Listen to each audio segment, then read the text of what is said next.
ঘরে থাকা সাধারণ মশলা দিয়ে আজকে অসাধারণ স্বাদের গরুর মাংস রান্না করব। মাঝে মাঝে সাধারণ খাবারগুলো খেতেও কিন্তু অসাধারণ লাগে। ভিডিওটি যদি শুরু করে থাকেন তাহলে লাইক কমেন্টও শেয়ার করতে পারেন। তৈরি করার জন্য আমি এখানে 1 কেজি গরুর মাংস ধুয়ে পরিষ্কার করে নিয়েছি।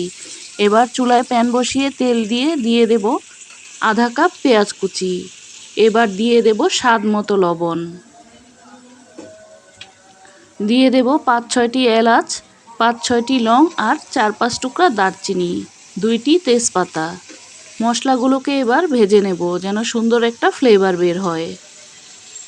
কিছুক্ষণ ভেজে নেওয়ার পর দিয়ে দেব 1 টেবিল চামচ রসুন বাটা, 1 টেবিল চামচ আদা বাটা।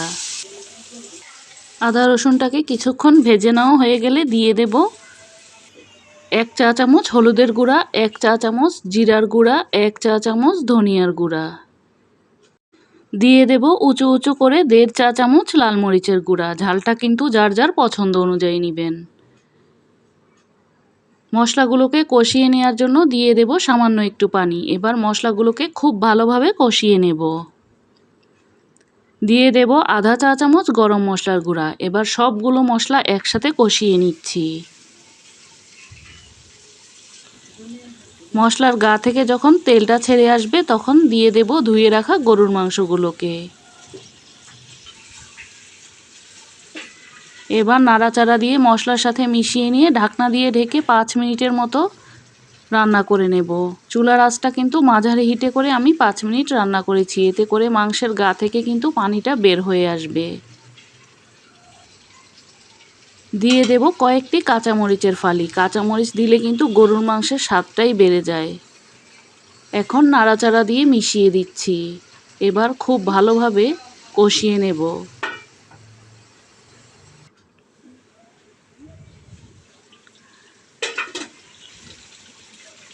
মাংসগুলো কিন্তু এখন খুব ভালোভাবে কষিয়ে নেওয়া হয়ে গেছে। এবার আমি দিয়ে দেব ফুটানো পানি। ফুটানো পানি দিলে কিন্তু মাংসটা খুব তাড়াতাড়ি সিদ্ধ হয়ে যায়। এখন নাড়াচাড়া দিয়ে মিশিয়ে নিচ্ছি। এবার ঢাকনা দিয়ে ঢেকে ঝোলটা একদম গা মাখা না হওয়া পর্যন্ত রান্না করে নেব। মাঝে মাঝে একটু ঢাকনাটা খুলে নাড়াচাড়া করে দিয়েছি।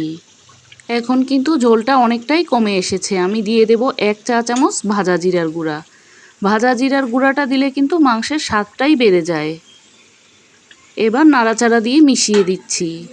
এখন আরও 5 মিনিটের মতো রান্না করে নেব। 5 মিনিট পর ঢাকনাটা খুলে দেখাচ্ছি। দেখতে কিন্তু এখন এই রকম হয়েছে। এর চেয়ে বেশি কিন্তু আমি আর ঝোলটা শুকাবো না। এখন আমি চুলাটা বন্ধ করে দেব। ঘরে থাকা মশলা দিয়েই কিন্তু বেশি স্বাদের গরুর মাংস রান্না করা যায়। মাঝে মাঝে সাধারণ খাবারগুলো খেতেই কিন্তু বেশ ভালো লাগে। আজকের মতো এখানেই বিদায় নিচ্ছি। আবারও দেখা হবে নতুন কোনো রেসিপি নিয়ে।